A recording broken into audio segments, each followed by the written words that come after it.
Hello, hello! C'est l'été et le temps du break estival, mais 1, 2, 3 pépites, ça continue. Et pour vous faire patienter d'ici la rentrée, je vous ai concocté quelques extraits bonus. Je m'explique. Je vous propose de retrouver les invités de mes 5 premiers épisodes, chaque semaine de ce mois d'août. Je vous livrerai quelques minutes que je n'ai pas gardées au montage initial, mais qui valent tout de même le coup.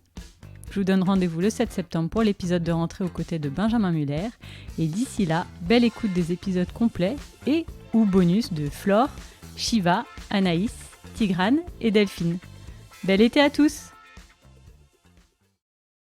Delphine, en off, tu m'as dit que tes accouchements, c'était clairement tes plus belles joies dans ta maternité. Je creuse un peu plus. Est-ce que tu as une autre réponse à me donner? Est-ce que tu penses à autre chose? Donc, mis à part les accouchements, non, les grands moments de bonheur, en fait, c'est vraiment la magie de la vie quotidienne. Moi, j'adore dormir avec mes enfants. Donc, je pense que quand on se couche ensemble, qu'on regarde un film, que je les sens près de moi, qu'on rigole, qui gloussent tous les deux. Alors, j'ai dit 10 fois, c'est bon, maintenant on dort et tout ça, et qui gloussent et qui continuent. Et tout ça, ça, c'est vraiment des moments que j'oublierai pas. J'espère qu'ils les oublieront pas non plus et qu'ils les aimeront autant que j'aime. Mais bon, je pense que c'est le cas parce qu'ils me demandent souvent. Neva, elle a un problème avec ça. Elle me dit toujours, on dort avec toi ce soir? Je dis, non. Il faut quand même dormir dans son lit. C'est pas systématique. Mais, ouais.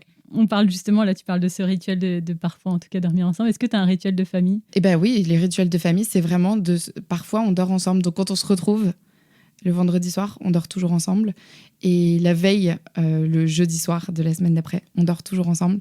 Ça, c'est important. Et oui, c'est ce moment de connexion, de fusion, où on est tous dans la même pièce. C'est un peu comme si on vivait au temps des cavernes et on dort ensemble. Et ça y est, on retrouve un peu notre instinct animal de louve, en fait, où on est collé à eux, on sent leur peau et leur odeur, les cheveux et tout ça. Moi, je suis super sensible à ça. Et une difficulté de ta maternité? La difficulté pour moi, c'est vraiment par rapport à mon hypersensibilité. Comme je te disais, je suis mal organisée. Moi, ma difficulté, c'est l'organisation et le beaucoup de bruit. Parce que les enfants, c'est assourdissant. Ils sont très sollicitants et ils viennent me poser des questions toutes les 2 secondes. Alors moi, typiquement, le mardi soir, après l'école, après le bain, les hurlements, je suis en train de préparer le dîner, l'eau bout, finalement ça déborde, je me suis trompée. Il y en a un qui me pose une question, il y en a un autre qui me redemande un truc. Il est déjà 8h moins le quart alors qu'on était censé passer... Non. Alors là, c'est le moment où j'explose et je me dis, ah là là, je vais jamais y arriver, c'est nul, c'est la cata et tout ça. Et donc ça la plus grande difficulté de la maternité, c'est... Et je pense que pour toutes les mamans, c'est le cas, c'est la culpabilité. Et moi, cette culpabilité, elle vient du fait de pas trop savoir gérer... Il y a un moment, en fait, je suis ultra patiente jusqu'à un moment où là, je suis plus du tout patiente et je me noie dans mon verre d'eau, en fait. C'est ça, c'est se noyer dans son verre d'eau. Quand je suis rentrée de la maternité avec Aaron, donc c'était en décembre 2014, et il y a une sage-femme qui est venue à domicile pour vérifier un peu, enfin, filer un coup de main, vérifier que tout allait bien et tout ça. Et c'était une petite dame avec des lunettes en demi-lune et des petits souliers et tout ça. Elle avait quelque chose d'absolument parfait. J'aurais voulu l'adopter, qu'elle reste chez moi et qu'elle m'aide à élever mon bébé.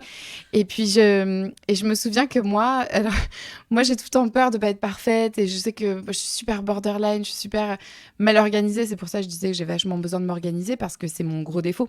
Donc je suis obligée parce que sinon c'est la catastrophe. Et du coup, j'étais vachement en train de me justifier. Je disais, vous voyez, là j'ai mis ça comme ça, là j'ai la table à langer. Je me justifiais énormément. Je lui disais, non, mais comme ça, il sera bien et il aura tout ce qu'il lui faut. Et puis j'ai le cou fin et j'ai le machin. Et elle avait un peu rigolé, mais très gentiment. Elle m'avait dit, mais vous savez, mais lui, il a rien, il a besoin de rien. Il a juste besoin d'être nourri, que vous lui fassiez des câlins. En fait, elle riait de tout mon folklore matériel, de tous mes accessoires, de tout ma boutique de puériculture que j'avais à la maison pour montrer que j'allais être une bonne mère, en fait. Et elle riait de ça. Elle me disait même que même si j'avais pas eu de chambre, j'avais parlé de la chambre, genre, oui, on a emménagé ici parce que quand même, j'étais enceinte, il nous fallait une chambre, vous comprenez? Et elle me disait, oui, enfin, même si vous aviez pas eu de chambre, ben, tant que vous l'élevez avec amour et que... voilà, il y avait un côté dédramatisons. Cessons de trop projeter sur nos enfants leurs besoins réels et puis il faut ramener les choses à l'essentiel. En fait, ils ont besoin surtout d'amour, de soutien, d'écoute et de notre bienveillance et voilà. Ouais, quelque part, j'arrive à y trouver des qualités à cette vie-là. J'arrive à trouver que c'est aussi plein de légèreté, que c'est plein de liberté, qu'il y a plein de bonnes choses en fait à tirer de cette drôle de vie qui s'est imposée à moi. Et là, maintenant, je suis arrivée au moment où j'ai envie que ce soit vachement équilibré et je veux pouvoir inclure mes enfants dans ma vie sociale, sortir aussi avec eux et arrêter de les mettre vraiment sous cloche sur le côté, parce qu'ils sont plus bébés en fait, ils ont 6 ans et demi, ils ont 4 ans, donc ça c'est un conseil aussi peut-être que tu pourras ajouter. Un conseil, quand on est un peu dans la tourmente et qu'on se retrouve célibataire, c'est de réactiver toute sa vie sociale. Il y a tellement d'amis et de potes qu'on ne voit pas assez parce qu'on est hyper occupé par les enfants, hyper occupé par sa vie de couple, qui est quand même souvent une priorité, et parce qu'on le veut bien aussi. Mais réactiver sa vie sociale, se remettre à sortir, s'ouvrir à des nouvelles rencontres, ah tiens, le pote d'une pote, et puis une soirée, un truc, et ne plus avoir la flemme, et voilà, et sortir et s'amuser, ça c'est cool, et ça aide vraiment à ouvrir l'horizon. Et c'est vrai que là, moi, dans cette nouvelle vie, je veux inclure les enfants et arrêter de... J'ai tout cloisonné, parce que ça m'a aidée, moi et ma zone de confort. J'ai tout cloisonné, la partie maman et la partie maman solo qui s'amuse.